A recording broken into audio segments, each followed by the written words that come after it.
Hi, everyone. It's the middle of September, despite the fact that we are doing this at the end of August. I was like, no, it's not. Oh, yes. By the time this comes out, it is.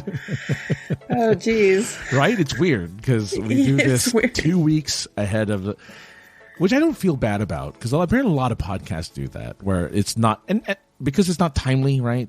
The type of stuff that we talk about. I mean, the questions are a little timely, but like the subject of love is evergreen.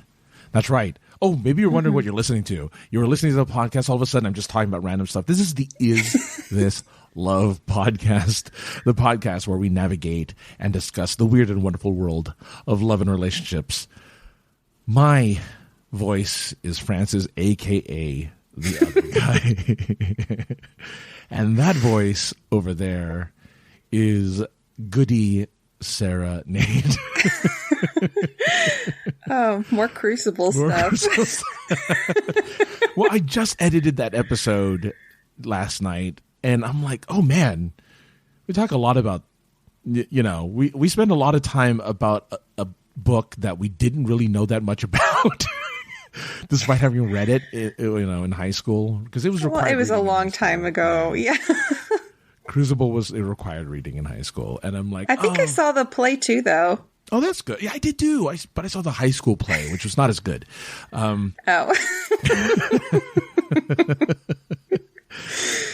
But yes, we are here to answer your questions. But before we do, as always, we'd like to talk a little bit about our world and our life and share a little bit about the stuff that we are into. And lately, honestly, I've been into, oh God, this is going to be really boring, but I don't care because I'm really into it. I'm into tea. Oh, yay. Do you like tea? Are you a tea person? I do. I mean, I don't have like shelves of it or like the really nice teapot, but I definitely have my faves. Yeah. What's your favorite tea? Oh, I haven't ordered this one in a while, but I think it was called the Mighty Leaf. The Mighty Leaf. Oh. That was the brand. Okay, I was going to say. And it sounds pretty good. Mighty Leaf. Yeah. Shoot, I can't remember what it was called, but it was a really floral green tea. Oh, nice. And it was amazing. I think probably my favorite one right now, which I don't get very often because it's caffeinated, and the only time I usually want tea is in the afternoon. Mm-hmm. Shoot. It's like a... Wow, that was really interesting. I cannot remember a single word in the name of the tea. Oh my goodness. It's a black tea, and it's also got like a flower in it. Not like it's like a, I don't know, lavender or... Not lavender, maybe like, not hibiscus, because that one's really sour. Mm-hmm. Maybe like lotus? Oh, okay. Maybe. What about you? What's your favorite? Right now, I'm just, well, look, because I can't have coffee at the moment. I've been relying on tea to be like my warm beverage to wake me up in the morning. And I'm currently going between a chamomile and an English breakfast. But there used to be a place, I don't know if they still exist, called Teavana. Do you remember Teavana? It's now kind of oh my gosh, yes, with Starbucks. But Teavana used to have loose leaf tea, right? Mm-hmm. That you could get by like the ounce. And you'd have like a little machine, not a machine, it was just like a sifter thingy. And you'd boil the water and you'd let this tea kind of soak in it. And you'd have this delicious little tea that you would get afterwards. And they were always weird. Like, oh, it is like all the like white leaf teas and like all these different types of teas. Yeah. Well, did you used to do that? It sounds like you were a Teavana person. Well, I would go in there and want to buy everything, but I think I only ever bought like a pretty cheapo tea maker. But me and my friend loved stopping by there for the samples because they have them like in the carafes or whatever. Mm-hmm. They would let you have a little cup. Mm-hmm. And we'd always go by and try the teas there, and they're so good. And yeah, all their tea sets are gorgeous. Yeah. And they smell amazing and they taste really good. And now all that's left, I don't know if there's any more tea places. I kind of miss it. Are just like, now I just have to get it from a tea bag, and that sucks. Like, there's nothing cool about it getting from a tea bag. You got to get the little machine thing to get the tea, extract the tea thing. Or you want like the the like spoon like tweezer thing that like grabs it with the mesh ball and like the infuser, the tea infuser. Yeah. I think the place across the street from me that does that tea I really like. I think they take the loose leaf and put it into a bag. They make the bag. Oh. And they put that in the cup. So they're pretty fancy. Yeah. Well, tea used to be very the it thing, right? For a while. Everyone was drinking the loose leaf tea for a very short while. And now all of a sudden, nobody, I guess it's back to coffee again. Everyone's drinking coffee. Everyone's back to the coffee. The cold brew and the nitros and all that stuff. But no. I love coffee. Yeah, no. Now, have you ever done the afternoon tea where they serve you the little sandwiches and they serve you like a thing of tea and what based on that face, that's a no. I guess my question is, who is they? So there's some places that do afternoon tea. There was a place near me where that's all they did. It was like a replica of like a British tea house. And you would sit in and you like, I would like some afternoon tea. Oh, what flavor? Okay. And then they give you the tea cup, the tea thing, a teapot and like the little cups. And then you have like a little trays of sandwiches and cakes and stuff. And then you'd eat the little cakes and sandwiches while you had your afternoon tea. It was very posh, very. I saw it in the movies or like a TV show. So I do know what you're talking about because of that. But no, I've never done it myself. It's cool. It actually does sound cool. I would like to do that. It's very proper. And, you know, I don't know if a lot of dudes do it. It's mostly a lady thing, I think. But I liked it. I'm like, as a dude, I would do it again because it's delicious. There was some good sandwiches and good tea. So, yeah. And you get it sounds good for everyone. Yeah, you get little square cubes of sugar and you drop them in and you're like, oh, how many lumps of sugar? Oh, thank you. Oh, very good. You stir it with your little spoon. Very proper. Yeah, it's great. Of course, don't talk to the staff that way because then they'll spit in your tea. That might become off a little rude. Yeah, especially since they're all American anyway. It's like, oh, yes. Can I please have one of your cup of teas? And they're like, yeah, I guess here. Yeah, that would be weird. If they like have British accents though, they probably wouldn't like having Americans pretend. Would never attempt a British accent. I mean, I would attempt, but only in like the safest of environments where like I know I'm not going to get punched. Because I have a terrible British accent. But there you go. So yeah, I'm just into tea, and I'm glad that you like tea too, because that's good. Yeah, tea for two and two for tea, as I always say. So is that what you always say? I don't always say. I guess I will now. But, I think you should start saying that. Excuse me. Just when you don't know what else to say. Excuse me, tea for two and two for tea. Yes. Well, thank you. Yeah, and then I get smacked by some random British person. You always got to look around. Yeah. Well, I go to there's a British store in Santa Monica that I like to go to where the actual owners and the workers there are British, like they're from the UK, and they have thick British accents, and they're always surprised I can name the foods because I am an American, and they're like, "You named our foods properly. It is a Cornish pasty. How good of you!" You know, and then they get yeah. Well, I'm just saying, if you're going to fake an accent, you should look around and make sure there's no one nearby you're going to get a big frown from. I should fake like a celebrity and be like, you know, oh, hello, I'm Ozzy Osbourne. Give me some tea. Yeah, yeah, just fake a celebrity. Yeah. Anyway, speaking of tea, actually, no, because this has nothing to do with tea. It actually has to do with questions. And we have questions. And we have questions from you guys. And we have a little song. A song sung. I don't know if Sarah noticed the last time I did it. A song sung by the both of us. I did notice. Yeah. I liked it. Where I finally harmonized with her in the thing. Now, I didn't do it this time because if you listen to the last episode, I didn't do it then because I already did an accented one. So I'm like, I'll just do it. I just, I did a weird accented version of the theme song. But this time around, you get to hear us harmonize, so here you go. Is this love questions? All right. We got questions, Sarah. What are our questions? We've got questions. Yeah. Okay, first question is, how do you know that you are ready to get married with your significant other? Well, that's a good question, because the joke is, don't! And then people freak out. Don't ever get married. It's a trap. Right? That's the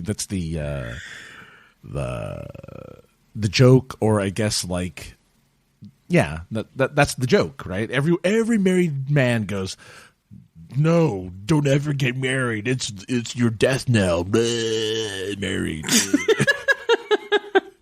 Right? Like, oh yeah. Oh, you're so right. I'll never get married. But I know so many married men though.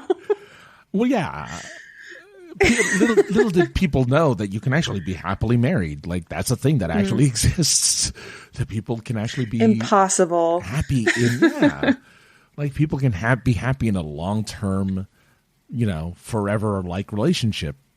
I mean, there's couples who have been together for 60 years or whatever, or if they meet later in life, 20, it doesn't matter. There's people who have been together for a long time, and it's very possible. Now, currently, I think the current popular opinion is, well, marriage is difficult right now. And marriage is not easy in financially and all that stuff. But yet everyone I know is getting married. My Facebook timeline is full of people getting married. So how do you know? Have you ever in your life, Sarah, thought, yeah, I could marry this guy? Maybe. Yes. I have. Yeah, I have thought that. I'm glad I didn't, but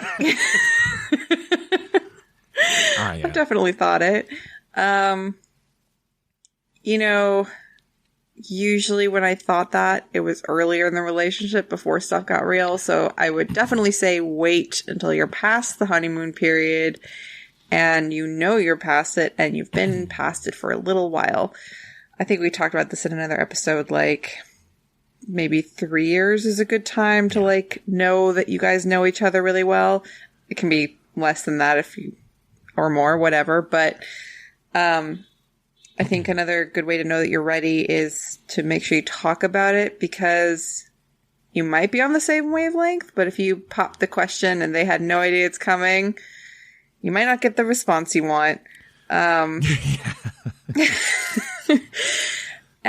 I guess also you need to think about if it's what you want. Yeah. Like, if you're thinking, I'm not happy in this relationship, but this might fix it.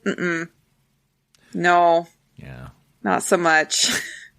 I've never heard of a bad relationship getting better with marriage.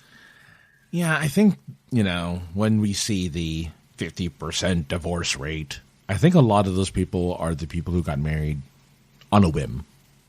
It wasn't really well thought out. They kind of just said, yeah, I've been together for a while. Whatever a while is. Yeah. And they want to get, okay, sure, we'll get married. I think I dated someone of whom we were very whirlwind, just everything. And I think 6 months into it, I'm like, yeah, we could probably get married. Sure. It didn't happen, but I'm just like, yeah, I could totally see myself with this person forever, even though we were, again, 6 months into a new relationship. But yeah, I threw it out there really quick. And she wasn't scared by it. She's like, yeah, I can see that too. I'm like, oh, good. Like, yes, high five, and then nothing ever came from it. But I think that's the earliest I've ever said to anyone, like, yeah, you could totally do this, couldn't we? Yeah. And then luckily nothing came from that. But it's hard to say when you're ready. I think oftentimes when it comes to marriage, and I see this again with my friends who are getting married right now, and quite a few of them are fairly young. Mm-hmm. And have waited 3 years or more, really. They've all been in long-term relationships. They didn't just do it like 6 months in like I was planning to. Yeah. And they all had something in common, which was they were, after 3+ years, still kind of that whole madly in love with each other, in the sense of like they bragged about their relationship, which was a little annoying. But, well, you know, like I get it. Thanks. Right. I get it. You guys are happy. Relax. It's fine. Yeah, no, I know what you mean. But they were still, again, very celebratory of that, and every picture they posted online was of them with their faces like attached to the cheek, which is equally gross. And making a heart where each one has one half of the heart in their hand. Oh, it's killing you. I think I died a little inside. Man. I think 3 years of my life just disappeared. You know exactly. Yeah. Oh, I know. Yeah. We're making heart signs for those who aren't watching us. Like making heart signs. We're making heart signs. It is all ridiculous. I think Don't judge me if I ever do that. Well, here's the thing. I don't see anything wrong with the heart signs per se. Yeah. I think it's something, especially if it's like at a vacation or something, and you guys are in like Cabo, and you're like, oh, look at us, heart. Like, okay, fine, mm-hmm. Right? But if every third picture or something, it's like, oh my God, I need a crowbar and like just to pry your fingers apart, because apparently they're just glued together in that stupid heart shape. It's just I can't. Yeah. I mean, like, I try not to be judgy about that kind of stuff. It's just like something catches on and everybody does it, and it's like, well, I guess that's just what everyone's doing, and it just looks like you're doing what everyone's doing. And I'm not to say that I never do something that other people are doing, so I shouldn't be judgmental about it. So when they start doing crack cocaine, you're going to start snorting that stuff up, aren't you, Sarah? Because everyone's doing it. Well, I mean, if everyone's doing it. I know it's hard to argue, right? Like, oh man, give me the good stuff. Now the hard drugs are okay? All right. Yeah, give me that. I don't know what they're called. I don't know what else it's called. But yeah, give it to me. Whatever it is. The powdery stuff. Just make it happen. Whatever. just go. But I think if you are unable to not do heart hands where your girlfriend or fiance does one half of the heart and you do the other, yeah, go ahead and get married. I think you guys are ready. Unless, like, right before you do the heart hands, your partner's like, shut up and do half a heart for this picture. Oh, yeah. That's a red flag right there. But my favorite thing, oh, man, there was a picture of someone, I think it was, like, the girl was doing the heart, and like the guy either went in for like a handshake or like a high five or something instead of making the heart. And I thought, yes, that's what I'm talking about. Nice. That is the appropriate response to the heart. Because I've never done it.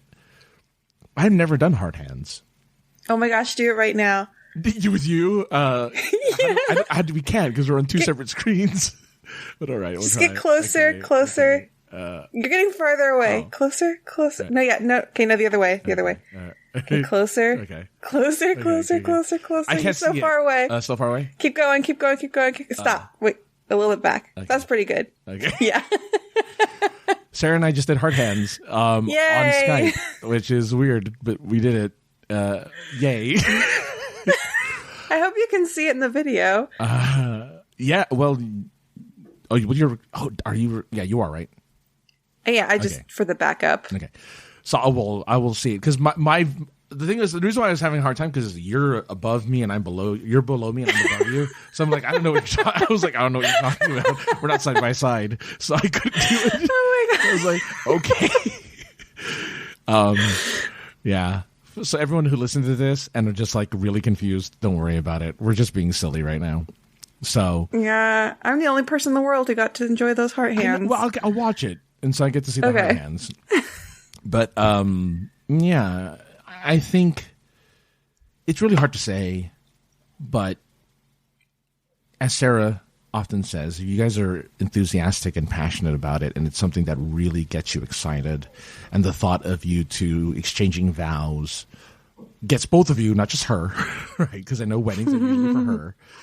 But if it gets both of you really excited, I think you guys are ready. And it's again, not in the beginning, right? Wait those 3 years, and you still have that excitement, you still have that spark. I say go for it. I don't know. I don't know why you can't just be a couple and just be boyfriend and girlfriend for the entirety of your life. I don't see an issue with that as a thing, if that's what you prefer. I think marriage is now becoming less and less of a requirement for long-term relationships, and just more of like a, I don't know, tax benefit or something, or like there's some benefits out of it, I guess. You know, you get to be on the other person's medical and insurance and stuff like that. Like there's some benefits to it in that kind of really technical sense. But I personally don't see a reason why you, like, if you feel like you guys, like two people are just so enthusiastic about it, yeah, do it. But don't do it 6 months after the relationship starts. Don't do it then. Probably not a good idea. I mean, it has worked before, but you know, yeah, it's very rare. I think if you are like, I'm not sure if I'm ready to get married, instead of I want to get married, but I'm afraid it's too soon, I would feel better about saying I want to get married, but I'm afraid it's too soon, than I don't know if I want to get married. Yeah, I don't see there shouldn't be a rush to it either. But if you're rushing into it, that's a problem.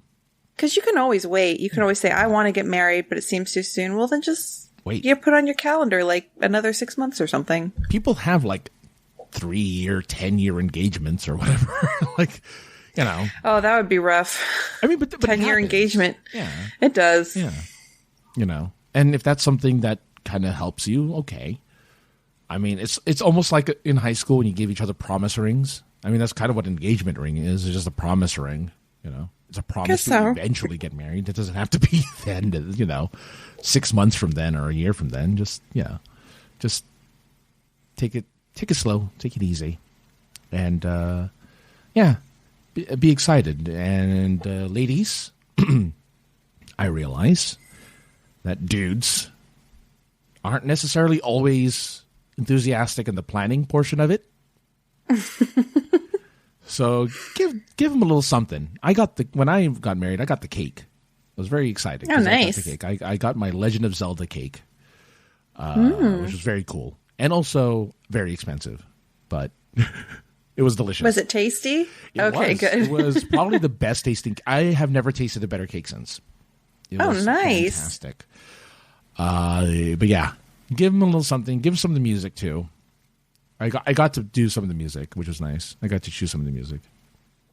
But yeah, it was a lot of fun. Probably my favorite wedding ever attended was the one that I was a part of.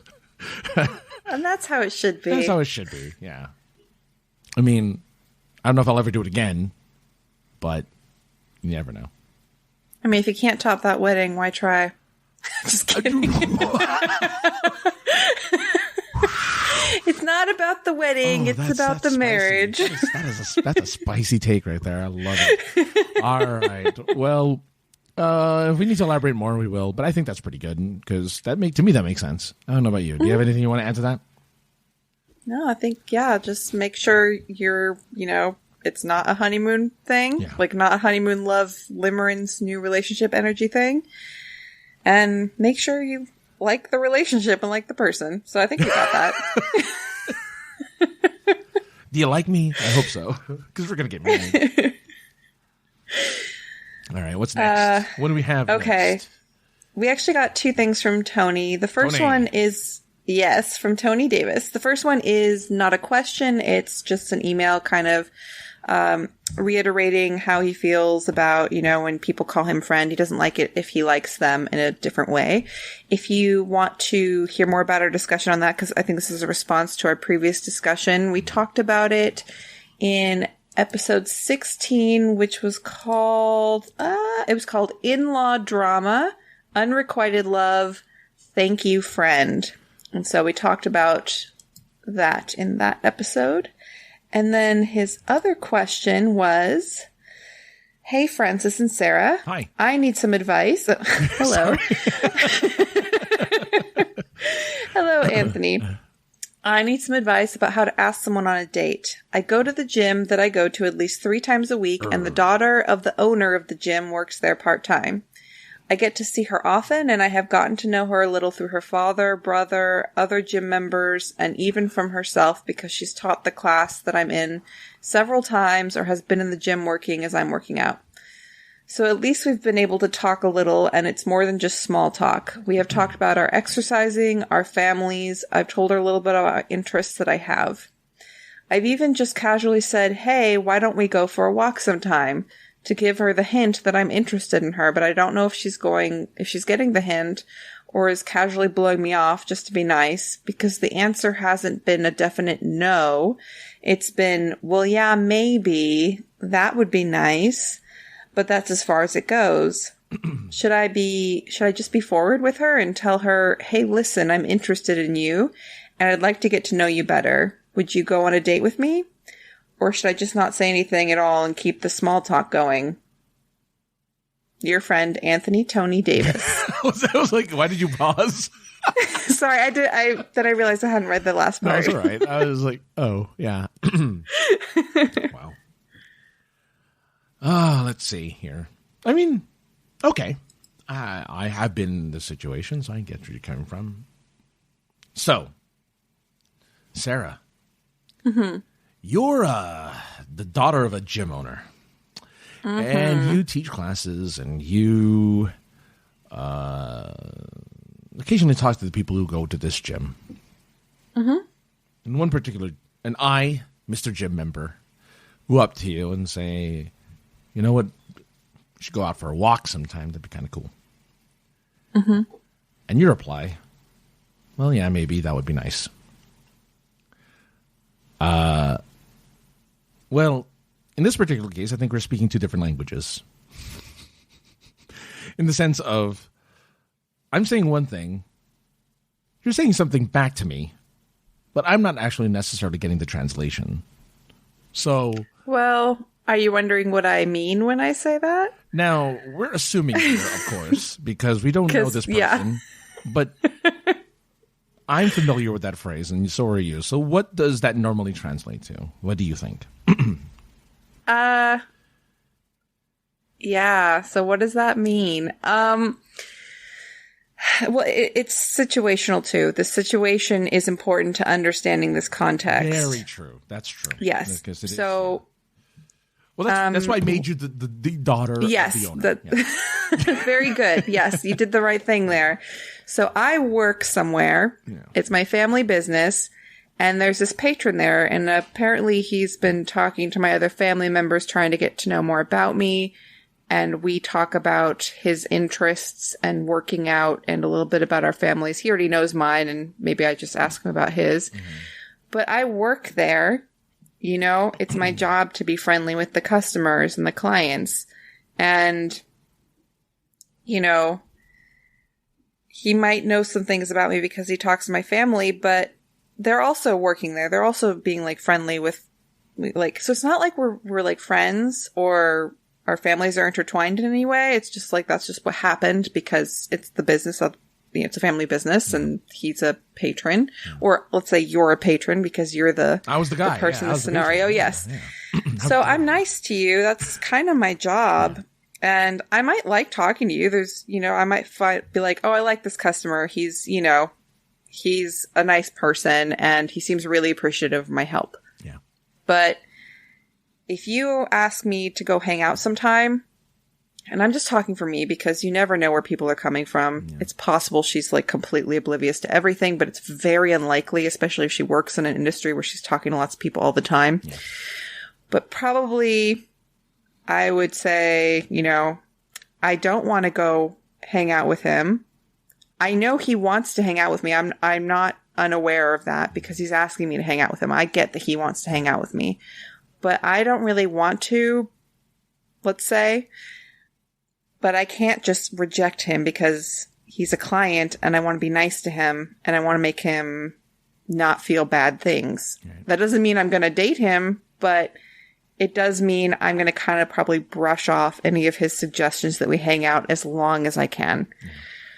And that's just from my point of view, because I have worked in like the service industry and I've worked with customers and I have had people make hints or suggest that we hang out or do things. And I have kind of just laughed it off or been like, yeah, maybe sometime, but like never made anything specific about it or been like, yeah, let me give you my number, or I can't today, but how about next week? You know, it's just kind of like a customer service thing, unfortunately. Yeah. Unfortunately, in a situation like this where there's a person who is a person using the facilities of a thing that their parents and family own, there becomes a boundary already, right? Like there's usually a separation between themselves and the people who go there because it's professional, right? Like they're yeah, you could be friendly, but very often people in those types of positions rarely ever go past that without blatantly saying so, right? Mm-hmm. Because there has to be that separation, usually. And I think in this particular case, I'm familiar with this. I've definitely interacted with women who are in the customer service industry, of whom I have been interested in, and I never made a move though to say like you should go and do a thing, but like they'll be extra helpful or extra. Oh, excuse me. I'm gonna. Oh, bless you. Thank you. But they'll be extra attentive, or give me a little more attention or something, or compliment me or whatever, which is very nice. That's awesome. I appreciate it. But I also know, like I also kind of respect, like, yeah, they're being nice because they got to make a buck. And if they're nice to me, I'll keep coming back and I'll spend more money and I'll be more whatever. I'm not saying it's nefarious or anything, but it's part of their job, because they know if they're just an ass to you, you're never going to come back, right? Mm-hmm. So part of it is knowing that there's this separation between customer and worker. And so in your particular case, I think that, yeah, small talk is probably the most you're going to get. There's a lot of risk, right? Asking someone out who isn't enthusiastic right off the bat. For instance, if I were to say something to somebody, if again, Sarah's the daughter of the owner, gym owner. We just did our work. She just taught a workout thing. We just got it done. And I said to her, hey, Sarah, that was a lot of fun. That was great. Wow, I am all sweaty. I apologize if I sweat on you. But, it isn't sweaty. A nice walk outside. And it'd be really cool if maybe you could, just hang out and accompany me for a nice little stroll. Love to get to know you better, because you're really good at making me feel pain. And that's fun. So, what about would that be cool? And if then they say, I would say, so it's pain you want, and I would give you a number and say, don't tell anyone else, and come here at midnight tomorrow. but and even though Sarah's joking, that's the answer you need to look for, is if they're enthusiastic to reply and be like, if it's just if it's indifference, assume that's their way of saying, like, look, very thank you, but no thank you. It's a very nice way of saying thank you, but no thank you. But the fact that Sarah just gave me a number and said to meet her at midnight, that's an enthusiastic, yes, I have the paddle, we'll make it happen. Right? Yeah, I would be actually worried at this point, Tony, if that happens, don't go to that unknown location at midnight. I don't know. There are people out there. I mean, you can't trust everyone. Well, even the nice lady at the gym, she tells you to show up alone. Okay, well, all right. I don't know. I don't know. I'm sure there's at your discretion, because in all honesty, if I seriously got a reply from someone that was exactly what Sarah said, I would have been there at midnight. Like, oh my totally been there. Like, no joke. I'm sure that there's perfectly legitimate clubs and things where you're perfectly safe going. Well, I'm just saying. Like, okay. But I mean, this is the assumption that I know enough about this person to where I know that, you know, she's not going to put you in a cage and yeah. I feel like because I feel like what Tony feels about this person, right? Had enough conversations with people around her as well with her that he knows well enough. Like, okay, but yeah, I will have to say, and I don't know, Sarah, if you agree with me, this was a thank you, but no thank you type of reply.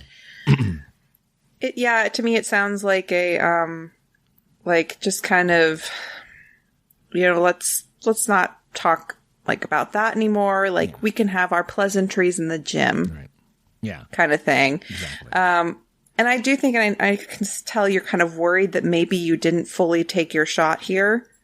I think you did. Yeah. I think you were, you know, you did. I think you did shoot your shot. I think you took your chance, which is great. If you don't ever take your chance ever in life, you'll probably like always be wondering. I think it was good that you just said, do you want to take a walk sometime, instead of like, you know, you'd like to go on a date or something, like, yeah, or just like, yeah, or like just keep asking and asking and asking like a bunch of times.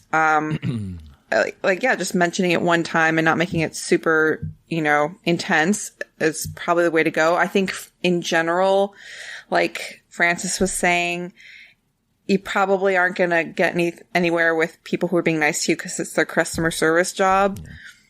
But if you really think there's a connection and you do something like say, would you like to take a walk sometime? And they kind of give you a non-answer. I think that is kind of the answer. Yeah. Unfortunately, I know it sucks to say, you know, I don't think it's going to probably happen. But if you could always, I don't know. You could always try asking. Yeah. I just think she'll probably say no, and it might make her feel a little bit weird in the gym now that it's No, I was been like a repeated thing. Yeah. I was going to say the exact same thing. I'm like, you could make it a second attempt, but it might make your interactions awkward and may actually make you feel uncomfortable being at that gym again, because again, you know the owner, you know, like all these other people, and she's gonna, I mean, it's not like she's gonna keep it to herself, right? She'll like, oh, by the way, you know, so and so. Right. Like that's something that she's gonna want to say because it's gonna affect how it is in the gym. It's gonna there's gonna be tension. It's gonna feel uncomfortable, and that might not be something worth pursuing. So you asked her once, she kind of said no. If you really feel like asking her again, do it again. Kind of like, don't say, do you want to go on a date with me? I'm really interested in you. Just be like, hey, just to be sure. I mean, like, yeah, I mean, I just one last time. But again, make it super simple, super easy. Like, I know I mentioned wanting to go for a walk the other time. Would you still be interested? And if she doesn't give you a definitive, like, yes, let's go and do this, drop it and never bring it up again. And then just move on. You have to move on, despite, you know, being interested. Because again, if she wants to, she'll say 100%. Let's make it happen. When do you want to do it? You know, I asked. I've asked people out on dates before, and I'll get an enthusiastic. Tell me when, right? Like, hey, we should hang out sometime. Great. When do you want to hang out? How about this day? Great. It's on my calendar. And then we hang out, and we went out and did stuff. When you get that answer, you're there, right? You're good. Mm-hmm. But if I ask that question, hey, you want to hang out sometime? Yeah, not, yeah, no, that's, I mean, it'd be nice. Yeah, that'd be nice, but no, not. Okay. My immediate response would be like, don't worry about it. That's cool. I just thought I'd ask. No worries. You're like, right. We're good. And I wouldn't push it, and I would move on with life. And it's happened way more. That happens a ton of times. And I'm like, you just have to kind of nod your head. I've been giving thumbs up because you can't see it. I'm giving thumbs up. Been like, okay, you're cool. And just, let it go. Yeah. But yeah, I think in this particular case, try not to go for, I mean, if you're going to ask someone out, I would say, you go where you want to, you go where you meet the people. I understand wanting to ask people out where you meet the people, right? Because you only go so many places. And so you kind of okay, well, so I understand why you wanted to ask this person out, and I understand why that, yeah, but, yeah. And I mean, sometimes people do meet people in this way. It's not very common that it works out, but all you can really do is try the one time. And yeah. And if you don't get a yes or sure, not right now, but let's schedule something, or it's probably just a customer service thing. Yeah. It's just a weird atmosphere that can be difficult to read reactions differently. Yeah, definitely. Telling you, best places are conventions and places where they're not working, and it's just people that you meet. Just meet people of like mind. Great way to. Again, we know somebody just immediately, just bonded with someone, and then abandoned all responsibility afterwards. So. Oh my gosh, yes. That was the fastest I've ever seen someone fall in love. Yeah. And we're just okay. Love is in the air at the convention for sure. I was like, this is hookup central. Yeah. I mean, not for me, but I was like, apparently it must be because this is crazy. Yeah. Well, definitely not for you. At the time, you were in a relationship, so that would have been weird if you hooked up. It would, it would not have been very good at all. Good. No. So definitely not. I would not have done that either way. But also, I was very busy. Yeah. But also that it seemed like you had someone else in mind until I said, oh, then they abandoned all responsibility, and that person. Did you have someone else in mind that you thought of when I said that out loud? I feel like you had someone else in mind when I mentioned. I feel like I did, but now you can. I think it might have been someone you told me about, possibly. But I didn't know personally. Mm. And then I know who you're talking about. Yeah, yes, very, very fast love, just convention love spell. I'm telling you, it's a drug. Conventions are a drug. Apparently, for some people. Yeah. Anyway, there you go. So we hope it could happen to you. It could. That's no joke. It could totally happen. There's a lot of people who kind of meet that way. And it's in the same way, just, you make a connection, you find that common ground, and then you want to hang out after a panel. You just make out in a corner and all sorts of stuff. I have no personal experience about any of this, by the way. I'm just making it up as I go along. I've never hooked up with people at a convention, even when I was single. I just the one time for me. It was interesting. Oh, you did? Yeah. Oh. I'll tell you later. Tell me later. I think I mentioned it, but I'll tell you later. But yeah. Yeah, I want to know. Okay. All right. What's the next one? Sorry, guys. Yeah. Not yet. Not ready for prime time on that one. But let's see what's next. Okay. Oh, we're in right cow left coast corner. Right cow left coast. Yay. Okay. I'm going to go to his first question that I see here. Yes. And he's responding to when I mentioned Copic markers probably a couple episodes ago.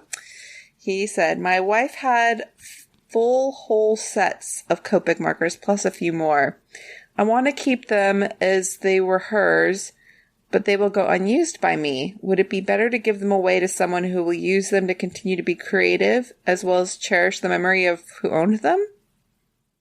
I mean, I think if you're not going to use them, yeah, maybe there's a family member or a friend who would really like them and who knew her and would really appreciate that. If it was me, just because I'm very sentimental, I would maybe keep one. Yeah, at least one. At least one, yeah. Yeah, at least one. But, I mean, these huge sets of them, they're really meant to be used. So I think it would be really nice if someone you both knew is an artist. I'm sure they would really appreciate them. Of course, no pressure. If you were like, I just can't part with these, then don't. But I think, just me personally, because I'm a bit of a sentimental person, I probably, even if I never was going to use it, might keep at least one. Yeah. As a sentimental hoarder, as I have kept everything. Yeah, basically. I mean, I'm the same way. I've kept everything that's meant something to me. To some degree, I have it somewhere in a box or like somewhere. But and though I know I'll never use it again or look at it or whatever, I mean, I will, but it's just put away. And I think in this particular case, though I don't actually know what a Copic marker is, get her favorite color, whatever her favorite color was, get that particular marker. You know, I would even go as far as framing it even and being like, you know, in memory of her. I think that'd be really cool. Maybe with a picture of her and having that pen there. I think that's a really kind of like a really good kind of remembrance of her. Is like this was her favorite color, this is her pen or her marker, and then a picture of her. Maybe even if you have like if you can even find a picture of her using it, even better. And just have that framed, and I think that'd be a really nice kind of memento in memoriam, because how great to see that, right? Well, there it is. And then if they're useful markers, I'm assuming they're expensive too. They are very expensive. So yeah, definitely. I don't know much about them, but whatever Sarah said, yes, I agree. Oh boy, Pete the Podcat is waking up. Here he comes. Oh no! I mean, oh yes. Oh, look at that. Oh no, because his claws have been getting really long and he's not been letting me clip them, so I hope he doesn't climb on me. I've been using like bottles of alcohol, like rubbing alcohol on my back lately. Well, don't you have the scratching posts or something? Does that help? He does use it, and I try to like cut his nails when he lets me, but then he like climbs on me and like climbs up higher. It's just very painful. Have you tried catnip or something to? Well, that doesn't make him more calm. No, to entice him to like scratch more or something. Oh no, he does use the scratch thing a lot. I don't, because I thought that pulled away from the nail and kind of dulled it a little bit. Didn't it? Somehow, not all of them get like, because there's always like a 1 to 3 on each paw that's like sharp. Oh. Like a nail, and that's the one that gets me. Anyways. All right. So the next question, wow. We'll see if he can be good. Right. The next question from Right Cow is, what are your thoughts on unpersoning? And I have to say that I looked this up on Wikipedia, and Francis was like, this can't be what he means, because I found it said to strip a human being of rights, identity, or humanity, and I was like, I'm very much against that. I think we at the Is This Love podcast say no to the Wikipedia or to the dictionary definition of unpersoning, but the Urban Dictionary version of it, different, very different. Yes. That's probably what he meant. Francis pointed that out, and I was like, okay, that's a lot. Right. That's a lot less intense. Yeah. In this particular case, for an Urban Dictionary, it says a person who has had a close or meaningful relationship with, and who was a big part of your life, but no longer is, usually due to a falling out or breakup. This person is typically an ex-girlfriend, ex-boyfriend, good friend, or family member that defined your past, but seems to have vanished from your life completely, whether you like it or not. In many cases, one will pretend that this person no longer exists or never existed in the first place due to negative past memories of said person. Hell, I'm experiencing that now with. Are you really? I am actually with a relative. Well, I think I've mentioned it. I won't. Yeah. I think. Yeah. Yeah. I don't. If I've mentioned it here before, y'all know. I don't know if I won't mention it again because I don't know. I know now that I know family listens to this. Like, I'll leave it alone for now. But yeah, I've unpersoned a few. I've had to unperson. Not have to. It just happened to work out that way. I think that's I think that's a natural occurrence, especially nowadays, where we unperson a lot of people for really unusual. Personally, I get that. I understand why people do it, but for me, I'm like, that's a weird reason to unperson somebody. Like, who cares? Yeah. But I get it. I understand. Like, our tolerance for people have definitely shrunk. especially with family and like people who've been close, which makes me personally sad. I don't know. What are your thoughts on unpersoning? Has that happened to you? Have you ever unpersoned someone or been unpersoned maybe? No, I've maybe like mildly depersoned someone. What's a deperson? Just sort of, they're not fully an unpersoned, but they've been depersoned a bit. Like, I only talk to them if I absolutely have to, and I sort of keep it very vague and brief and make myself as uninteresting as I kind of like gray rock people if I don't want them in my life. To be honest, I do have a tendency, and you know this, to like sometimes just not talk to people for a long time. Yeah. And then they reach out and I'm like, oh crap, I was not meaning to like ignore you or unperson you. That is not what was happening. But sometimes I don't talk to someone for a long time and I'm perfectly happy with that. And then they reach back out and I'm like, oh, you know. She's talking about me. That's why it took a year to reply to my email. Yes, we're having a lot of conversations for someone I want to ignore. A lot of very public conversations. I know. Well, despite my other unpersoning, I was unpersoned by some friends of mine. I thought they were my friends. I mean, I think they were to a degree, but yeah, I was unpersoned when there was a Friendsgiving and I wasn't invited for the first time. Like, oh my god! And that was like, oh, I guess I'm no longer a part of this group of friends. Like, which is fine. Sucks. No, it's fine. That's a hard thing, though. How? They're better off because they don't have to deal with me anymore. No, you're better off. You are better off, Francis. So it's an interesting experience to be kind of erased that way, unceremoniously. Especially since I don't know what. Especially since I don't know what I did wrong. Oh, I can only assume what I did wrong. Like I've been assuming and just kind of, okay, maybe this is why, and this is why, and this is why, but I don't know. I've never got a definitive answer. It's not like I've ever insulted them or treated them badly, but maybe I have. I don't know. I mean, because I don't have any answers. But I had a group of friends who we spent many years together, hanging out, and then just 1 year, it all ended, and I don't know what happened, and I still to this day kind of like, I still don't know why. But I also think, yeah, that's cool. Like, you know, like, I mean, it is what it is, right? But that sucks. Yeah. So luckily, though, I'm sorry. Oh, thanks. Yeah, no, it's okay. Look, I have like, I have a whole other set of friends now who don't do that to me, who I'm still cool with. Like you're here talking to me, so that's nice. And you did not strip me of my human rights or identity or humanity, so thank you for that. I would never. I appreciate it. Instead, apparently, you're going to hit me with a rock or something at midnight at a gym. Oh, my goodness. A gray rock. A gray rock.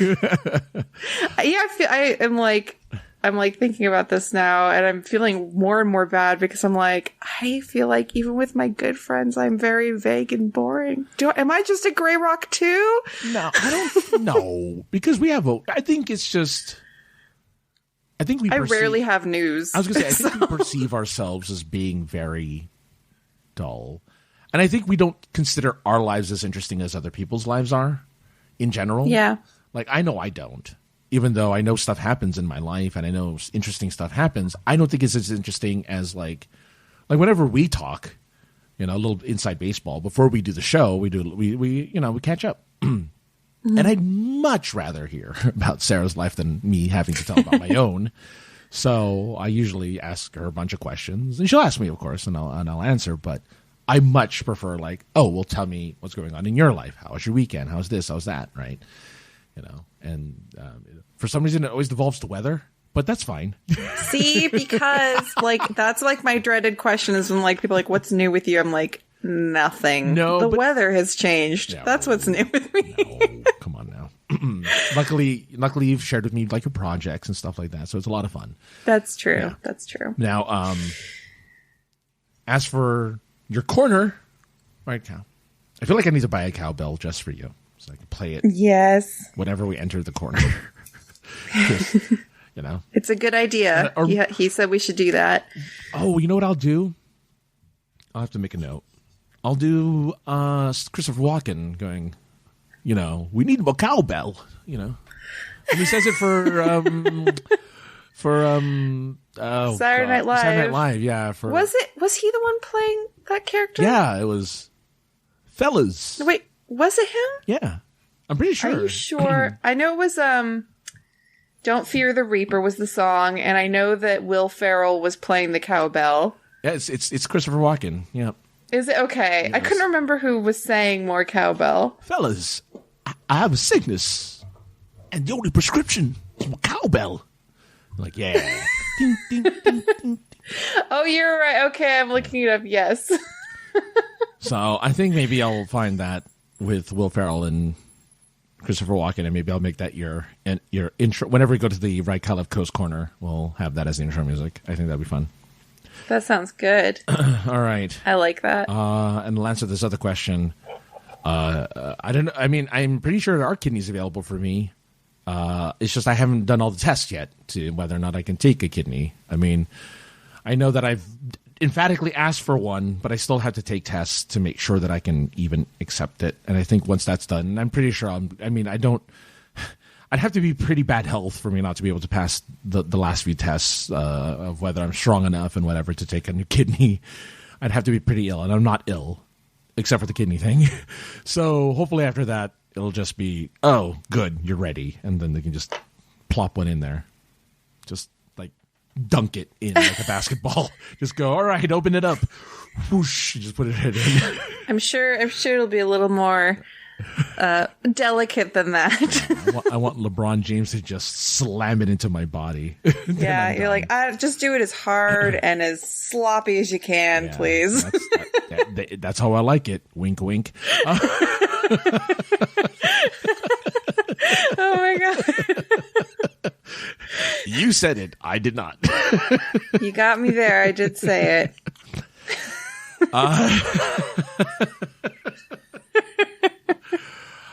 All right. And what else do we got there? We have one last little bit.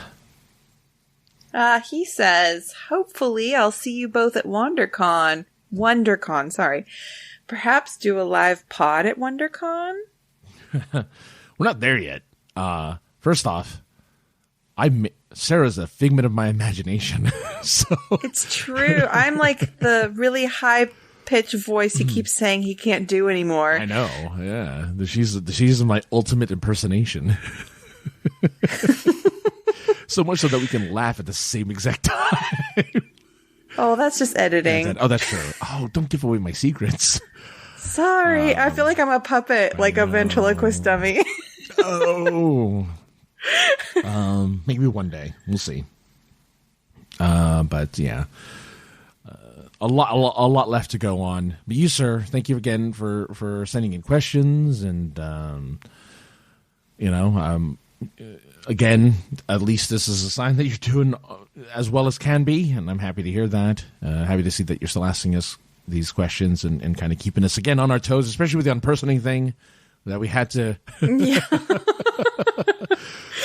I was like, oh, geez, what a serious question. So thanks for that, right, Cal. But look, listeners out there, you guys are awesome. I mean, I don't know. For some reason, you downloaded a bunch of our episodes. You continue to do so. You guys are amazing. I love that we're continuing to get new listeners, and we'd love to hear your contributions. It'd be an honor to answer your questions in the best way we possibly could. Of course, we're going to laugh a little bit, giggle a little bit, and have a good time with it. isthislovepod@gmail.com, or you can hit us up at isthislovepod on Twitter, Instagram, or Facebook. You can send us questions there. Anything you want us to help you with, to know. You can stay anonymous, or you can let yourself be known, like Tony. And we'll be happy to share our vast font of knowledge and experience as we help out anyone we can. Delicious.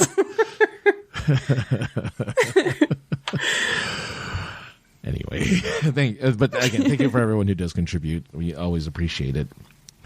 All right. Looks like we have time for one. We can wrap up this show with a fun little thing that we found online about online dating apps, the number one source of dating right now. And some people have been sharing some pretty funny and interesting ways in which they unmatched their potential dating partner. Why don't we go ahead and look at some of these, shall we? And let's see, do you have the article up? I do. I wish I earmarked the best ones, but they're all pretty funny. They're all kind of pretty funny. But I mean, if you want, I can vamp a little bit if you want to look for the ones that you really enjoyed, and we can talk about it. Because look, Sarah's been on dating apps. I've been on dating apps, and it is a little bit of a minefield, right? Where cats jump on tables and on keyboards and stuff, but it can get a little frisky. No pun intended for the cat. That at some point we find ourselves, for the weirdest of reasons, and again, I have been unmatched for really strange reasons. I just said hello once, and I got blocked by saying hi. I just said hi, and I got blocked immediately, and I don't know why. Oh my god! Yeah, and it was just like I just said hello, and I guess that was enough, and we matched. The weird thing is we matched, and it's like I just said hello. And we already we're not on a good foot. I'm sorry, I'm reading. Go ahead. What is it? Which one? Okay, hit us with one that's really making you laugh right now. What is it? Okay. Okay, well, the first one I really love is, I matched with a girl on Tinder and her bio said 4'9" with glasses. And so I opened with, how tall are you without glasses? And she unmatched me.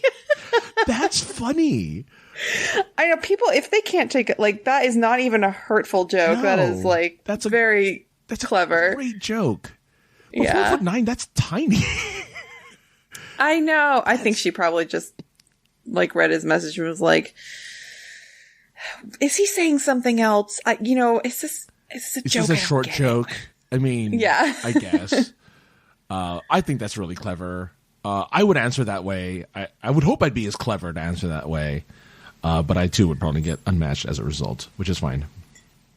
Okay, so here's another funny one. Okay. This dude said, are you into logic? And I said, you mean logic theory and gaming, or logic as it pertains to a certain idea? And he went, I meant how in Fast and Furious they illogically do things that aren't that fast. You're too smart for me, and immediately unmatched me. Okay. Oh my god. Why couldn't I have met people like this when I was doing the online? That's amazing. Oh my god. That's hilarious. Oh my god. Okay. I like this one. All right, go for it. This girl on Bumble just asked why I had my feet blurred in photos, so I said, no free content. She literally unmatched me.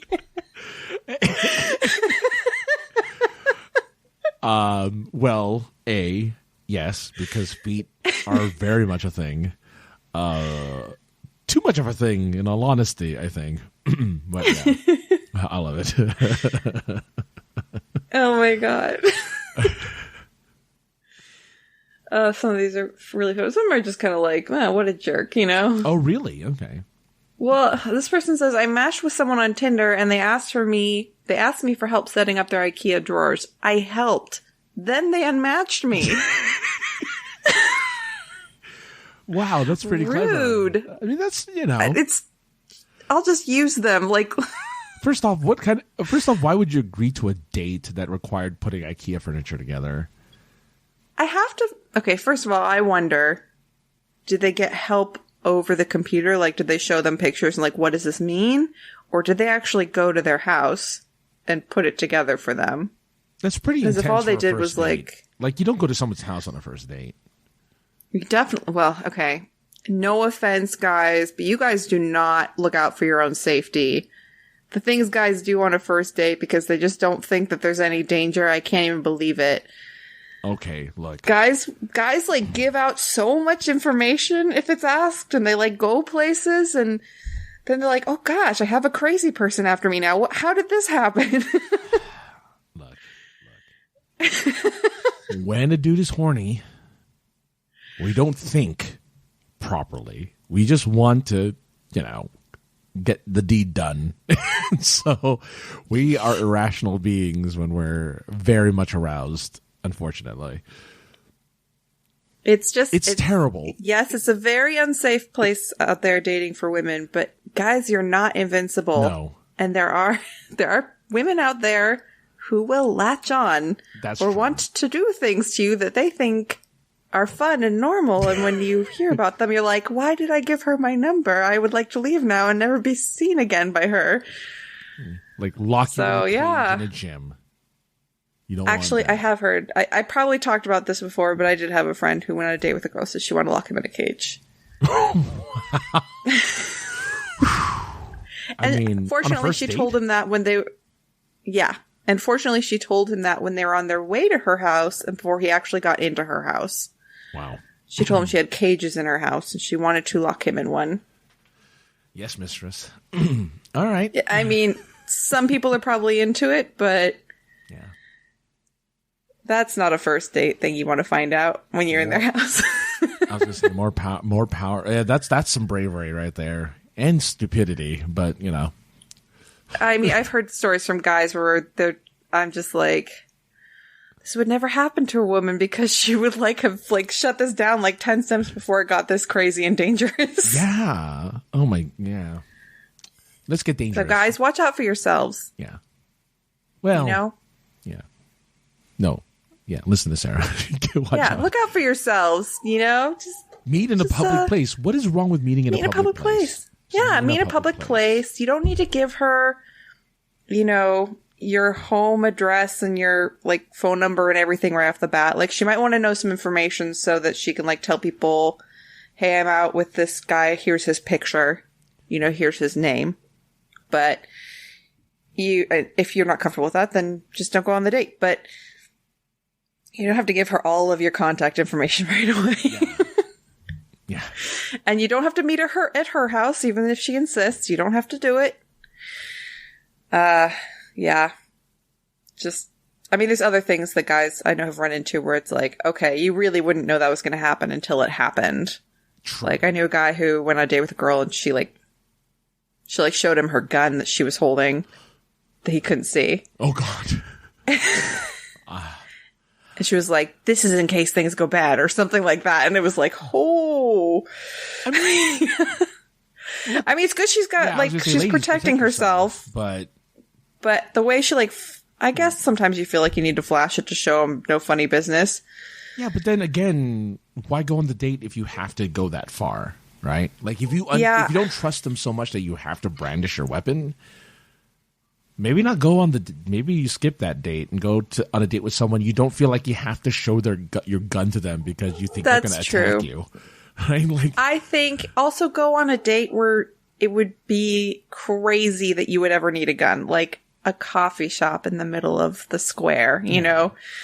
I think they had gotten into her car or something and were driving somewhere at night. So that's a first date I would probably avoid, guys and gals. Mm-hmm. But that's just me. Yeah. Crazy, right? Crazy. I am very paranoid and very cautious. Let's see here.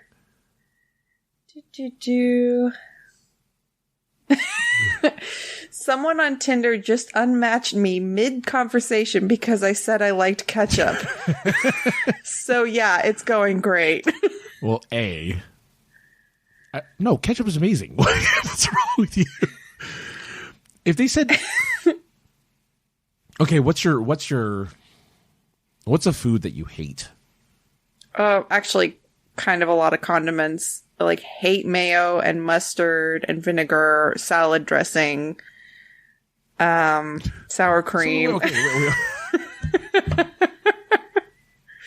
But I can't just not want to be with anyone who likes those things, or I would be. Yeah, then you can be with no one because right. a lot of people like those things. No, I guess I mean something like, is there? Oh, this is gonna be a weird question. Is there a food deal breaker where like that food is just too disgusting? I cannot. No, go away. Okay, if they were like, my very favorite food in the world is like a soup made out of like mayo and mustard, and this might sound weird, but I also don't like cold cheese, and like I don't know, red. Wait, hold on.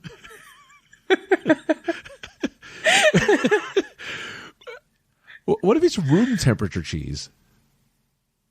That's cold cheese. That's considered cold? I like if it's room temperature. Melty or burned cheese I like. Wait, burnt cheese? Why would you burn cheese? Well, because, you know, like the cheese crisps, you put them in the oven and they turn into like hard crisps. Okay. It's not like burnt, like so, it's burnt till it's black and like tastes like ash. It's just like. So any cheese cannot be, all cheese has to be, because there's some cheeses that you cannot do that to. Like there's like. I'm not saying all cheese must be in that state at all times. I'm just saying I don't like cheese that's not melted or turned into like cheese crisps, like basically baked into like a different form. I guess I just have I mean, look, everyone has a preference. I'm cool with that. But I'm like trying to understand, I'm trying to wrap my mind around like, well, cheese doesn't change that much from room temperature. It tastes very different. Does it really? Oh. And the texture's different. And I'm not even getting into it because my pickiness with cheese doesn't even end there. I will give you texture. But I think flavor is still the same, but I'll give you texture. Oh my God. I think cheese has a stronger flavor when it's not melted. Okay.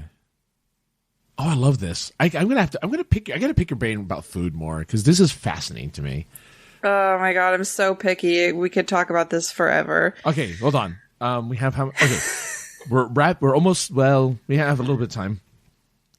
I want to talk about food for now. Now I want to talk about food because now I'm fascinated. You started this. Okay. With your cheese thing. It's freaking me out. I think that's the one that freaks the most people out with the cheese. Yeah, like that's the one that everyone's like, hold up. Yeah. Stop what you're saying right now. Because the mayo, I get. A lot of people hate mayo. Mustard, I get. Because mustard's got that weird flavor and it's like bitter and tart, I guess, or something. Like there's something about it that just makes it. I think it's the vinegar in it I hate the most. Oh, yeah. So the vinegar. Yeah, there you go. And you don't like vinegar either. So there you go. And this might weird you out. There are some things that like vinegar in that are very vinegary. Like? Olives. See. Like marinated olives. Like hot sauce. Like Frank's hot sauce. Love hot sauce. Only Frank's hot sauce. Okay. And pickles. Like dill pickles. Never sweet pickles. Only like salty ones. So. You chose two of the foods I hate. Pickles and olives. Yeah. Pickles are... Well, olives and raisins are like the devil's turds. They're disgusting. Like, I don't know how anyone eats that stuff and not like want to just vomit all over the place. Pickles, on the other hand, I'm changing my mind about pickles a little bit, but not by much. Because anytime I taste a pickle in a burger, I kind of want to spit the whole burger out and just be like, I can't eat this anymore. So, pickles are gross to me, but I like fried pickles. Fried pickles are actually pretty good because it has that little bit of it's salty and kind of sharp in its flavor. But that's it. I can eat anything else. So I'm a very big, like, I'm noticing, maybe this is a lady thing, you could tell me or not. A lot of ladies I know very picky about the food that they eat. Like really kind of. I mean, it depends. I think I had an uncle who had like almost the same food aversions I did. But like a great uncle that I barely ever saw, so I don't know how we ended up with like the same food aversions. Okay. Maybe it was a genetic thing. I don't know. Yeah, you guys are related, so. I saw him like 4 times in my life. So yeah, it must have been genetic, but like nobody else in the family seems to have this. I also think there's something about being a super taster I've heard. Like, oh yeah, I'm a super if you're a super taster, it's very likely, and I think there might be some test or something for that, but it's very likely that a lot of flavors are too much for you. But then, like, I can handle some flavors that some people think are too much, like olives and pickles. Yeah, because those are strong flavors. Like olives on a pizza, that's all I taste is the olive. I don't taste anything else on the pizza. It's just the olives. That's why I don't like olives, because it's an overpowering flavor. Same thing with pickles. Same thing with raisins. But there's a raisin in a muffin or something. Oh my god! All I taste is the raisin, and I taste nothing else. Like, it's oh my goodness! I only like raisins in trail mix because there's chocolate making up for it, and Raisin Bran because it's covered in sugar. If I get trail mix and there's raisins, I painstakingly pick out every raisin. Really? Oh man, I go to Costco and then I get the big bucket. I haven't done it since, but I got one once, and I would just meticulously just pick out all of the raisins and just throw them away. And see, like, that's the trail mix I will eat raisins with because it has M&Ms in it. Yeah. Not enough. And somehow that covers up. With raisins, for some reason, the right kind of sugar covers it up. Sugar doesn't fix other things like that. No. The only thing sugar fixes are raisins and cream cheese. And I guess sour cream too. Yeah. I like those things are made into, like, good foods by adding sugar. But, like, sugar added to a lot of other things makes them bad. So what food do you like? Like, what's your favorite food? Some of my favorite foods are, like, these, like, family recipes. Like, they're, like, kind of ethnic. So I don't even know if you'd know the words. But, like, this actually is a cheese thing, but, like, these cheese bollos are, like, this kind of cookie that is kind of like burned cheese because they're baked so the cheese is, like, hard now. It's a cookie? But it's savory. Oh, okay. All right. We also have barecas and bolemas. Very good, like, kind of like Greek-ish type foods. But I also like... You know, I mean, I like all kinds of things. Like, I like Mexican food. I like Thai food and pho. Yeah. I was going to say, because all that stuff has melted. And pho doesn't have any vinegar or mustardy or anything like that, or mayo-y stuff on there. And I actually usually order stuff without, a lot of stuff I order without cheese, even if it would be melted. I don't even like melted cheese on everything. Yeah. I know, it's the craziest thing in the world. I'm very, very picky about what I like cheese on, but when I like it on something, I like it on it. With the pho, do you add stuff to it like everyone else does, or do you eat it as is? I add lime. I squeeze the lime in, and I add hoisin sauce and some of the bean sprouts. Okay. I think that the herb they give you, like mint or something, I don't really think that does much for me. It's just, like, extra work. Mm-hmm. And then I don't do the jalapenos because I don't want it to be spicy. Right. Okay. All right. Interesting.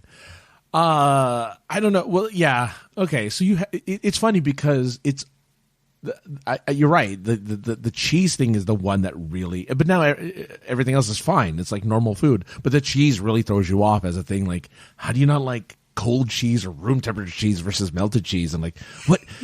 So yeah, now that I've heard the rest of it, it's like, yeah, you eat normal food. It just happens to be that these very specific things you cannot have or you don't like. So okay. Yeah, and it's like mostly American like stuff that ends up being affected by the condiments I don't like. Yeah. Like a lot of other cuisines don't use those condiments or don't use them nearly as much. Yeah, so, like mustard is a very rarely used condiment unless it's in a sandwich or a hot dog, right? Like you rarely use mustard for pretty much anything else. I mean, yeah, like mustard seeds might be used in like Indian food, but that's a different taste than like yellow mustard.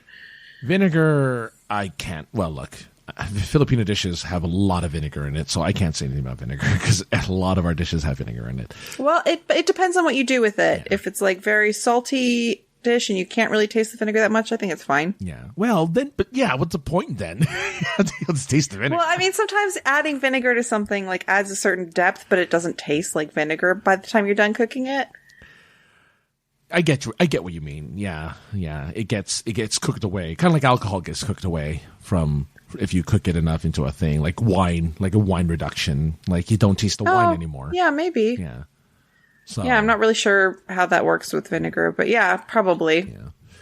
Look, it wasn't interesting to the listeners, I'm sure, but it was really interesting to me to find out that Sara is a normal eater, except when it comes to very specific things. I'm sorry to make you think it was going to be so much more exciting. I always feel like I have to like give this list when I meet new people and be like, I'm sorry, I'm a picky eater. If I don't eat the following things, but you're not. It's not because I don't. Yeah, I mean, not compared to like people who have a difficult time navigating the world with their pickiness. Yeah, like I know people who, you know, all they can eat is like chicken fingers and something, and they can't eat like a burger. Okay, I do love chicken fingers though. Well, who doesn't like chicken fingers, right? Like it's delicious. But that's it. And they can't eat, they refuse to eat like really exotic foods, even though they've never tried it before. But just the fact that they're exotic kind of freaks them out, right? And it's like, okay, like I respect that, but it's weird. But that comes from a person who eats everything. Like I will try everything at least once, and if I hate it, I'll never eat it again. Which is why I don't like olives, pickles, and raisins, because I've eaten them and I don't like them. But I'll try anything once, and and I've had all sorts of really weird foods that I really enjoyed. So that's all. I was just curious, and then finding out that you have a normal palate except for some things. Okay.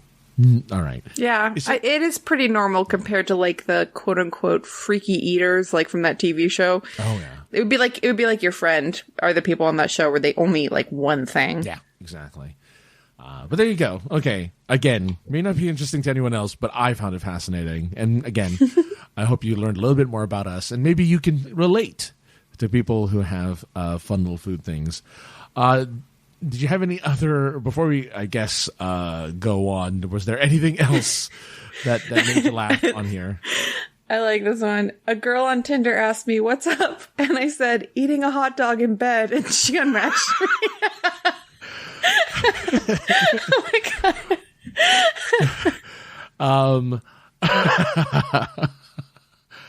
man. Oh, wow. I mean, that says something about a person. They're on the dating apps and they're laying in bed eating hot dogs. Yeah, you know what that means? They're living a good life when they're just laying down eating a hot dog. I want to be that guy. This one, I don't know. Some of these are really strange. I'm done with dating apps, bro. This girl I matched with on Tinder asked if I had a boat, and I unmatched when I said no. Wow, she knows what she wants. Yeah. Yeah, that's so strange. Let's see. So Hinge seems to be a big one on here. It's Hinge and Tinder, the two apps that apparently are the ones that I see on here. I'm curious if I'm really surprised that other dating apps aren't. I don't know. I guess those are just the popular ones, I guess. I guess so, or maybe this is like part of some big conversation on Twitter and they were all talking specifically about those. I don't know. Okay. Yeah, I guess, I do hear a lot about Bumble and Hinge these days. I don't really ever hear much about Coffee Meet Bagel or that one. I can't remember what it was called, but I heard about like here and there, but I don't see it like in the media like this. So I don't know if that one didn't do well or if it's just not interesting, or maybe it's successful and that's not dramatic and so nobody has anything to say. Oh, that's true. Yeah. Yeah, go ahead. Oh no. Okay. Once a guy unmatched me because when he asked what kind of dog I had, I said a mutt. I like to think it's because I didn't say a good dog. Oh. Yeah, you dodged a bullet there. He sounds like a jerk. Yeah. But yeah, good dog. Still thinking about a guy that unmatched me because I didn't know Beetlejuice was a musical. Oh my God. I didn't know that either. I didn't know that. I've seen Beetlejuice. I don't think it's a musical, even though there's like musical numbers in there. I don't think it's. I think they made one within the last few years. Okay. Because I was actually reading the comments on that one. But yeah, that's a little unfair because it originally was not a musical. So come on. Yeah. How about this? This person on Hinge asked me, if you could do anything in the world tomorrow, what would you do? I said, eat crab legs. And they unmatched me. Yes. It's like those people who think they're so much more interesting than they are. They're like, you need to interest me and tell me how exciting you are. Yeah. You know what? Eat crab legs. That's a real desire of some people. It is. I would love to eat crab legs. That'd be amazing. Right. And what if you could do anything in the world tomorrow? Well, I can't think of anything right now, but I'm hungry, so crab legs, you know? Yes. I think I'm glad I don't know if I don't know if I'd ever go back. It's kind of like I don't know. I don't know if I'd ever go back to dating apps if I ever had to if I felt like a need to go and hunt for dates. I don't know if I could do it. How would you do it then? I don't know. Just regular. Meet someone at the gym. Jeez, I'd be right back on the apps. Like, yeah. I mean, not like the second, if I became single, it wouldn't be like the second I became single, but when I was ready to be with, like, try dating again, I mean, the apps are just. It's very convenient. It's very convenient. I don't know how to meet people around here, like, unless. I don't know. But also you're a woman, and therefore you're just like, I don't know if I have that kind of patience, anymore. Well, and the numbers, the dating apps do work well for the ladies because there's a lot more men on them than women. Yeah. I guess that's why, like, Grindr works so well for gay men and gay women, I guess. I don't know if gay women use it. I think it's just a gay man thing, right? Grindr? I feel like it's probably just for men. Yeah. Easier because there's so many men out there, right? Yeah. But for ladies, I don't know. I don't know if I could do it. I don't know if I have that kind of patience anymore. Not patience, but just like, I see stuff like this and it doesn't take much. I mean, these are funny and these are silly, but this happened. It's not like these didn't happen. And maybe some of them didn't. Maybe somebody did it because they thought it was funny, like a joke, and they put it on there. But I can actually see a lot of this happening where somebody says, if you could do anything tomorrow, what would you do? Eat crab legs. Done. Right? Like, that's, or the what? Oh, it was the first one. That was really funny. Oh, the 4'9" with glasses. That's hilarious. That is so funny to me. And to think that, like, unmatched just because they didn't get the joke or something. Yeah. Like that really, as a person who likes to be funny, that hurts.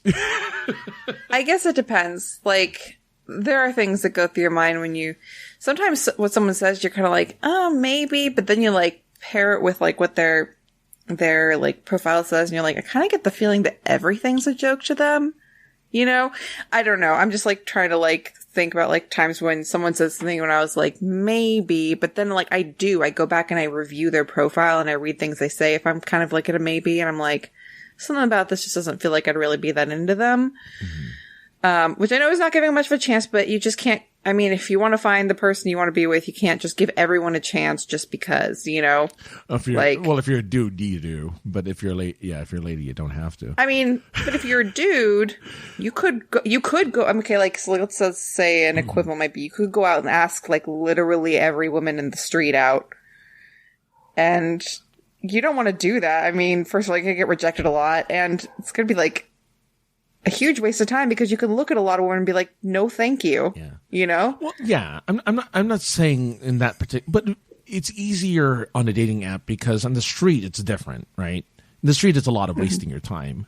On a dating app it's less than half a second to swipe right on everyone, right? Like, you could just keep swiping right or whatever it is that says you like them, you want to match with them, whatever way you need to swipe or thumbs up or whatever. Guys, I think, from my own personal experience, the best way to make a match is you just like everybody. It doesn't matter who it is. It doesn't matter. Just like everyone. And then from that, you kind of whittle it down because, again, the likelihood of them matching with you back is smaller versus you're going to get a message. You're going to start messaging immediately. While my experience was, it took a couple weeks before someone messaged me, or I was allowed to message someone, or I matched with someone. It took weeks to match with somebody. In other words, people saw me and said, nope, kept moving, and it's like, ooh, okay.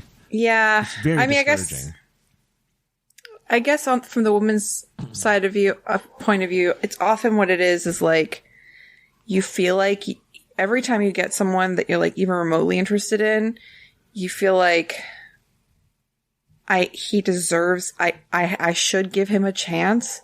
Like, even if you're not feeling it, you're like, I know, you feel like even if they don't respond, there's part of them that goes through this little bit of struggle where they're like, I should. That would be the nice thing to do. Am I being a bad person? Mm-hmm. And they go through this little struggle when it's like, you're just wasting everyone's time if you like keep like entertaining every little like guilt or like, well, maybe. And then like a few days later, you ghost them. You just, it's better to just, I think it's better to just not respond than to be like, well, let's see if he really impresses me, and then ghost him. I mean, I feel like that hurts more when you've kind of like started talking to someone and then they bail.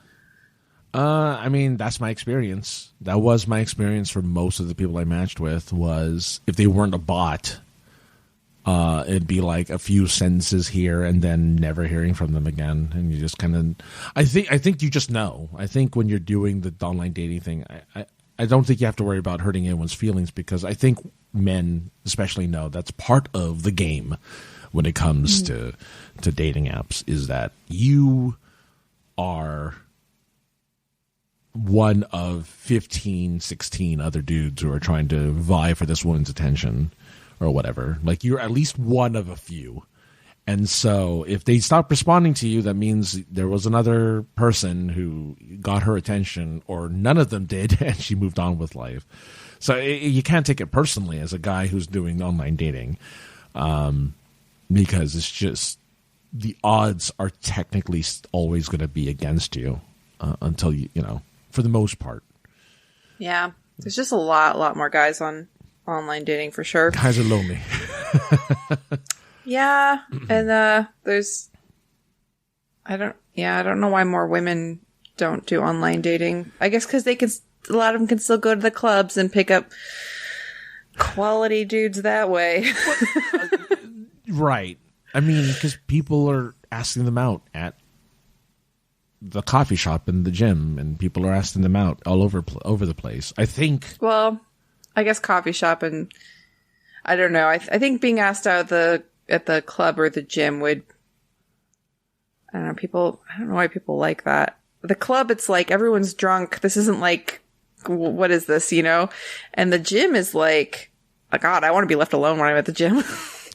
Yeah, but then, I mean, look, the gym is a good excuse for ladies to wear their yoga pants and their sports bra, and it gets a dude's attention. Like, I mean, I've been to the gym. That's what women wear. Like, women wear. I know, but I will say that I wear yoga pants because they're comfortable, and I absolutely do not want to be getting attention. I want to be left alone. No, and I think vast majority of women just want to be left alone. They go to the gym for a reason, to work out. They're not there to hook up. If you want to hook up, you do that at the club. And I know it's super weird, but yeah, you like look at your gym clothes and you're like, these are cute, but they're comfortable. They're comfortable, and I like the way they look. Yeah. At the club, yeah, you're wearing stuff probably to get attention. That is kind of the weird dichotomy of the gym, is that a lot of women's workout clothing is very provocative, but it's because it allows them the freedom of movement that allows them to do the exercises they need to do. It isn't actually meant, I mean, it is a little bit meant to look attractive, right? Because I think it's fashion. Right. Yeah. Women like to look attractive in general, while men don't mind looking dumpy in their. Yeah, but some guys dress at the gym to show off their assets. Well, yeah. The muscular guys always wear the tank top and the shorts, and they're like, Yeah, and you know, and they're always flexing, like constantly flexing. And there are women who do dress to impress at the gym. I'm not going to say that doesn't That's happen. true, yeah. But I think for the most part, if you look like me, gentlemen, and I know there's some of you who look like me, don't attempt that. Don't ask her out. The guy in the tank top with the muscles that are constantly flexed, let them go ahead. Oh my gosh. Us dopey looking dudes, we just have to kind of go to the corner, just do our little 15-pound curls and just go to the gym for you. Yeah. Go elsewhere for the dates. Yeah. Leave the gym dating to the gym rats. All right. Well, there you go. This was a show that's all over the place, but that's okay. Because it is, again, the middle of September. We're about to hit the end of summer, even though it's still August. Oh, no. That makes me sad. Yeah, it's September 21st, right? End of summer. Yeah. And we're going to be into fall. And we're 1 week away from that. So anyone who's listening, thank you for listening. Thank you for hanging out with us. I hope you said something fun or interesting. If you didn't like this last bit, I apologize. I think we had fun just randomly talking about like 19 different things at the very end. That should just be like an after hours episode on its own. I know. But look, Sarah and I, we're in a mood. Stuff happens. We are in a mood. We are a mood. We're a mood right now because life is all over the place for everyone, especially us. And so this is how we cope with it, by doing this show for you guys and talking about love, sex, and relationships. Not the sex part so much, but the love and relationship part, yes. And we talk about it in a fun and interesting way.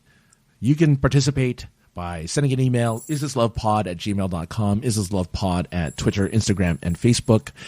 And, of course, you can go to the website, isthislove.podbean.com. It gives you all of the different links to the different podcatchers of your choice. Please, please, please.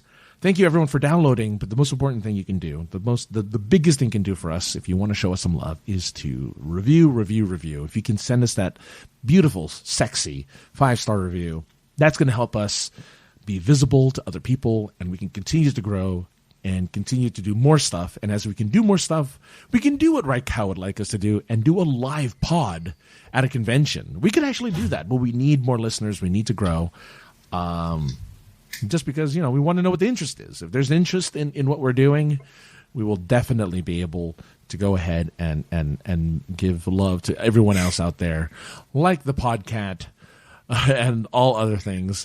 As Pete the Podcat looms ominously in the background, because I cannot. He does. See. He wants some attention. But thanks everyone for listening. You guys are awesome, and please remember, to flex dem muscles, especially dem glutes, by bending over and spreading them. All right, everyone. Talk to you next time. Bye.